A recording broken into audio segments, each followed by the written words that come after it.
Selamat datang ibu-ibu dalam pertemuan kali ini. Saat ini saya membahas modul 4, sesi 11, langkah 2, yaitu mengenai perlindungan anak. Dan judul saat ini yaitu pengertian anak dan hak-hak anak atau klaster hak anak. Ibu-ibu, mari kita lihat dalam flipchart 2 mengenai pengertian anak. Jadi, anak adalah seseorang yang belum berusia 18 tahun, termasuk yang masih dalam kandungan. Ini dalam Undang-Undang Perlindungan Anak Nomor 35 Tahun 2014. Selanjutnya, hak anak. Hak anak adalah hak yang melekat pada martabat manusia sebagai insan ciptaan Tuhan yang Maha Esa, yang sifatnya tidak boleh dilanggar oleh siapapun, dan yang seolah-olah merupakan suatu holy area. Hak anak dapat diartikan juga, pertama, hak melekat atau asasi pada diri anak. Kedua, pemberian Tuhan yang Maha Esa. Ketiga, hak ada sejak dilahirkan, bahkan saat di dalam kandungan. Keempat, kewajiban orang tua untuk memenuhi hak tersebut. Kelima, jika tidak dipenuhi sama dengan pelanggaran hak. Keenam, jika orang tua tidak memenuhi sama dengan melanggar Undang-Undang Perlindungan Anak. Dan yang terakhir, orang tua tidak mampu sama dengan negara harus mengambil alih. Jadi ibu-ibu, saya ingin bertanya kembali, apakah hak anak itu?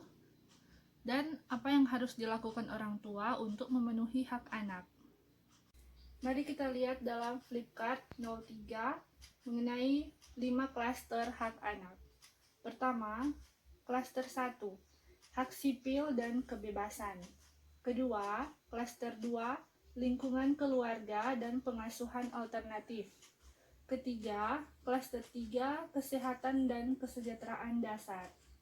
Keempat, klaster 4, pendidikan, waktu luang, dan kegiatan budaya.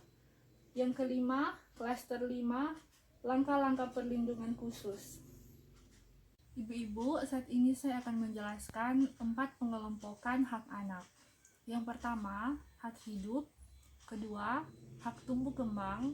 Ketiga, hak untuk dilindungi. Dan keempat, hak untuk berpartisipasi. Pertama, hak hidup, yaitu hak atas hidup dan kebutuhan dasar untuk keberlangsungan hidup anak.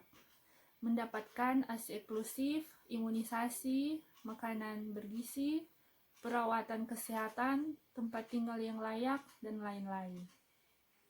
Yang kedua, hak tumbuh kembang, yaitu hak untuk mengembangkan potensi secara penuh, mendapatkan pendidikan termasuk pendidikan usia dini, kasih sayang, motivasi, rekreasi, kegiatan untuk mengembangkan minat dan keterampilan, dalam mengembangkan minat dan keterampilan, dan lain-lain.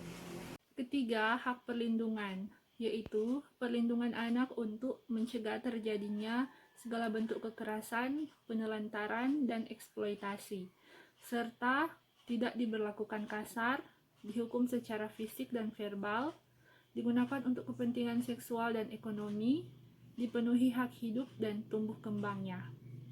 Keempat, hak partisipasi, yaitu memberikan kesempatan pada anak untuk terlibat dalam hal-hal yang mempengaruhi hidup mereka sesuai dengan usia dan tingkat perkembangan anak. Meminta pendapat dalam mengambil keputusan, misalnya sekolah, makanan, pakaian, pola asuh, hobi atau minat, dan lain-lain. Ibu-ibu, demikian modul kali ini. Semoga bermanfaat. Saya ucapkan terima kasih dan kita akan bertemu di sesi berikutnya.